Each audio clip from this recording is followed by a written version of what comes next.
ചാലക്കുടി പുഴയിലേക്കുള്ള ആ യാത്ര ഒരു 3.5 വയസ്സുകാരിയുടെ ജീവനെടുത്തു. എന്നാൽ അത് വെറും ഒരു അമ്മയുടെ ക്രൂരതയല്ല. കുറച്ചു കാലമായി അവളെ വീണ്ടും വീണ്ടും ശാരീരികമായി പീഡിപ്പിച്ചിരുന്ന മറ്റൊരു പ്രതിയുടെ ഇരയായിരുന്നു ആ ഒരു കുഞ്ഞിന്റെ കഥ കൂടിയായിരുന്നു അത്.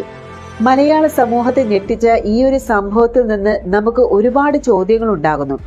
ഒരു കുഞ്ഞ് ഇത്രയും ദുഃഖത്തിൽ ജീവിക്കുമ്പോൾ ആരും ഒരാളും അറിയില്ലാതിരിക്കുമോ? കുഞ്ഞിന്റെ ഭാഷ്യം കേൾക്കേണ്ട അമ്മ എവിടെയായിരുന്നു? കുട്ടികളുടെ സുരക്ഷ നമ്മൾ എത്രമാത്രം ഗൗരവത്തോടെയാണ് കാണുന്നത്. പെൺകുട്ടികളായാലും ആൺകുട്ടികളായാലും കുട്ടികൾക്ക് പറയാൻ ഭാഷയില്ല. അവർ ഉപയോഗിക്കുന്നത് കണ്ണീരാണ്, ദേഷ്യമാണ്, ഭയമടങ്ങിയ പെരുമാറ്റമാണ്. ഇത്തരം പീഡനങ്ങൾ പലപ്പോഴും അടുത്ത ബന്ധുക്കൾ തന്നെയാണ് നടത്തുന്നത്. കൂട്ടുകാരോ കുടുംബാംഗങ്ങളോ കുട്ടിക്ക് എളുപ്പത്തിൽ വിശ്വാസം പോകുന്നവരാണ്.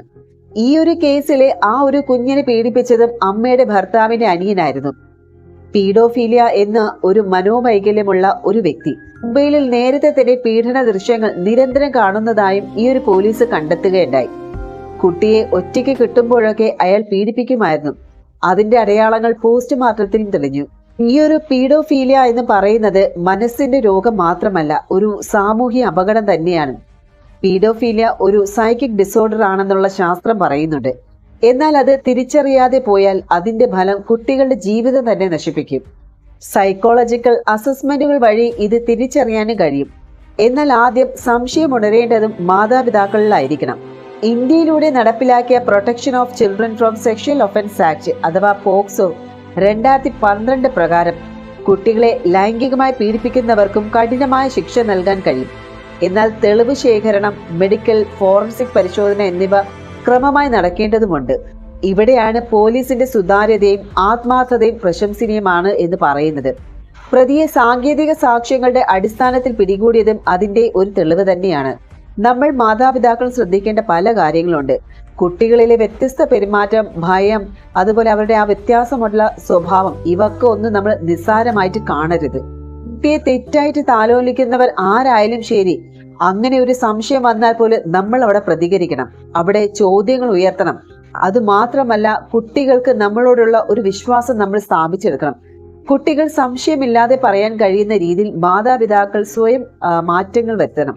അതുപോലെ തന്നെ ബോധവൽക്കരണം എന്ന് പറയുന്നത് സ്കൂളുകളിൽ നിന്നും ഇത്തരം കാര്യങ്ങളൊക്കെ ഉപയോഗിച്ചുകൊണ്ട് കുട്ടികൾക്ക് ഗുഡ് ടച്ചും ബാഡ് ടച്ച് തുടങ്ങിയ ആശയങ്ങൾ പഠിപ്പിച്ചിരിക്കണം. ദുരന്തം സംഭവിച്ചതിന് ശേഷം നമ്മൾ പ്രതികരിക്കുന്നതിനേക്കാൾ നല്ലതല്ലേ അതിന് മുൻപേ ഇടപെടുക എന്നുള്ളത്. സംശയം തോന്നുമ്പോൾ പോലും നമ്മൾ മുന്നോട്ട് വന്നാൽ ഒരറ്റം വരെ നമുക്ക് ആ ഒരു കുട്ടിയെ രക്ഷപ്പെടുത്താൻ സാധിക്കും. തങ്ങളുടെ കുഞ്ഞിനെ ഇങ്ങനെ നഷ്ടപ്പെട്ട മാതാപിതാക്കളുടെ ദുഃഖം അളക്കാനാകില്ല. പക്ഷേ നമ്മുടെ ഈ ഒരു ശ്രദ്ധയില്ലായ്മ, അതുപോലെ തന്നെ അനാസ്ഥ, ഇവയെല്ലാം ചേർന്ന് തന്നെയാണ് ഈ ഒരു കൊച്ചു ജീവൻ ആ ഒരു അശ്രദ്ധയിൽ നിന്ന് മരണത്തിലേക്കും എത്തിയത്. ഒരു കുഞ്ഞിനെ സംരക്ഷിക്കാനാകാത്ത സമൂഹം എന്ന് പറയുന്നത് പരാജയപ്പെട്ടതാണ്. ഇനി ഇതുകൂടി മറക്കരുത്. നിസ്സഹായമായ ഒരു കണ്ണീരിന്റെ പിന്നിൽ മറ്റൊരാളുടെ വികൃത മനസ്സിന് ഇടമൊരുക്കരുത്. ആലുവയിൽ നടന്ന ഈ ഒരു ദാരുണ സംഭവത്തിൽ വെറും ഒരാളെ കുറ്റപ്പെടുത്താൻ കഴിയില്ല. ഇത് സമൂഹമായി നമ്മൾ എത്രത്തോളം പരാജയപ്പെട്ടു എന്നാണ് പ്രധാനമായും ചിന്തിക്കേണ്ടത്. കുഞ്ഞുങ്ങളെ മനസ്സോടെ കേൾക്കാനും സംരക്ഷിക്കാനുമുള്ള ഉത്തരവാദിത്വം കുടുംബം മുതൽ സ്ഥാപനങ്ങൾ വരെ എല്ലാവർക്കുമുണ്ട്.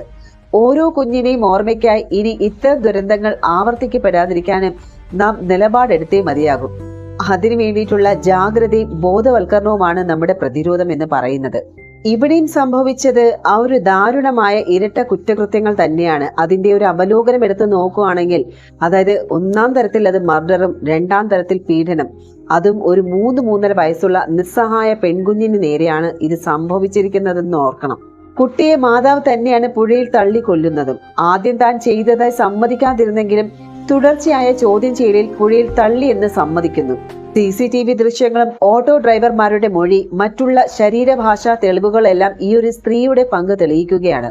രണ്ടാം ഘട്ടമായിരുന്നു പോസ്റ്റ്മോർട്ടം റിപ്പോർട്ടിന്റെ വെളിപ്പെടുത്തൽ. കുട്ടിയുടെ ശരീരത്തിൽ തുടർച്ചയായ പീഡനത്തിന്റെ തെളിവുകൾ കണ്ടെത്തി. ഏറ്റവും പുതിയതായിട്ടുള്ള വിവരം എന്ന് പറയുന്നത് മരിക്കുന്നതിന് 24 മണിക്കൂറിനകം ഈ ഒരു പീഡനം നടന്നതായിട്ടുള്ള റിപ്പോർട്ട് പുറത്തു വന്നു. ഇതേമാതിരിയുള്ള പീഡനം കഴിഞ്ഞ 1 വർഷത്തിലധികമായി നടക്കുകയാണ് എന്നുള്ള സത്യം കൂടി പുറം ലോകം അറിഞ്ഞു. മാതാവിനെ ചോദ്യം ചെയ്തതോടെയാണ് കൂടുതൽ വിവരങ്ങൾ ലഭിച്ചതും. കുട്ടിയുടെ പിതാവിന്റെ വീട്ടിലാണ് ഈ ഒരു പീഡനം നടന്നതെന്ന് പോലീസിനും മനസ്സിലായി. പല പേരെയും സംശയിച്ചതിന് ശേഷമാണ് ഈ ഒരു പിതാവിന്റെ അനിയനെയാണ് പ്രതി എന്ന് പോലീസ് തിരിച്ചറിഞ്ഞതും. ഇനി പ്രതിയുടെ മനോവൈകല്യമാണ് പീഡോഫീലിയ എന്ന് പറയുന്നത്, ശിശു ലംഘന വൈകല്യം എന്നുള്ള ആ ഒരു മാനസിക രോഗം. ഇയാളുടെ മൊബൈലിൽ ചെറിയ കുട്ടികളുമായി ബന്ധപ്പെട്ട അശ്ലീല വീഡിയോകളും ചിത്രങ്ങളും കണ്ടെത്തുകയുണ്ടായി. അതിനുശേഷമാണ് പോലീസിന്റെ കൃത്യമായിട്ടുള്ള ചോദ്യം ചെയ്യലിനൊടുവിൽ ഇയാൾ കുറ്റം സമ്മതിക്കുകയും ചെയ്തു. ഇനി നിയമപരവും തെളിവ് സാധ്യതയും വെച്ച് നോക്കുവാണെങ്കിൽ മർഡർ കേസിനാണെങ്കിൽ സർക്കംസ്റ്റാൻഷ്യൽ എവിഡൻസും അതുപോലെ തന്നെ CCTV കൊണ്ടും ഇത് വളരെ ശക്തമാണ്. പീഡന കേസിലാണെങ്കിൽ ഫോറൻസിക് തെളിവുകൾ ലഭ്യമാകാനുള്ള ആ ഒരു ബുദ്ധിമുട്ടുണ്ട്. വസ്ത്രം, സ്ഥലം, മൊബൈൽ വിവരങ്ങൾ തുടങ്ങിയവയിൽ നിന്നുള്ള DNA അതുപോലെ ശരീരത്തിലെ ഫ്ലൂയിഡ് ഇതൊക്കെ അന്വേഷണത്തിന് ആവശ്യമായിട്ടുള്ള കാര്യങ്ങളാണ്. ഇനി നമ്മൾ സാമൂഹിക മാനസിക പ്രതിഫലനം എന്നുള്ള രീതിയിൽ പറയുകയാണെങ്കിൽ മാതാവിന്റെ അശ്രദ്ധയും കുട്ടിയുടെ സംരക്ഷണത്തിൽ വീഴ്ചയും വലിയൊരു ചോദ്യം തന്നെയാണ് ഉയർത്തുന്നത്. കുടുംബപരമായ അലക്ഷ്യവും ഒരാളുടെ വികൃത സ്വഭാവം ചേർന്നുണ്ടായ ഒരു ദാരുണ ദുരന്തം എന്ന് പറയാം.